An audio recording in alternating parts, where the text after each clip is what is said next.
കോട്ടയം ഭരണങ്ങാനത്ത് 14കാരൻ കുളത്തിൽ മുങ്ങി മരിച്ചു. പ്രവിത്താനം സ്വദേശി സുനിലിന്റെ മകൻ ഗോഡ്വിൻ സുനിലാണ് മരിച്ചത്. വൈകിട്ട് സൈക്കിളിൽ വീട്ടിൽ നിന്ന് ഇറങ്ങിയ ഗോഡ്വിനെ തിരികെ എത്താത്തതിനെ തുടർന്ന് അന്വേഷിച്ചപ്പോഴാണ് കുളത്തിൽ വീണത് കണ്ടത്. വിവരങ്ങളുമായി സനോജ് സുരേന്ദ്രൻ ചേരുന്നുണ്ട്. സനോജ്, എന്തൊക്കെയാണ് വിവരങ്ങൾ? ഉമ സൂചിപ്പിച്ചതുപോലെ തന്നെ വൈകുന്നേരം ഈ കുട്ടി സൈക്കിളിൽ വീട്ടിൽ നിന്നും പുറത്തേക്ക് പോവുകയായിരുന്നു.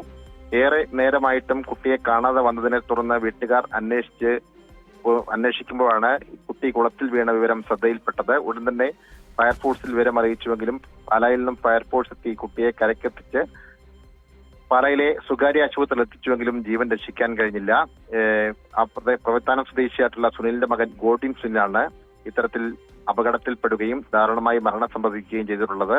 കുട്ടിയുടെ മൃതദേഹം ഇപ്പോൾ പാലായിലെ ജനറൽ ആശുപത്രി മോർച്ചറിയിൽ സൂക്ഷിച്ചിരിക്കുകയാണ്. നാളെ പോസ്റ്റ്മോർട്ടം നടപടികൾ പൂർത്തിയാക്കിയ ശേഷം ബന്ധുമിത്ര അതിലേക്ക് വിട്ടു നൽകും.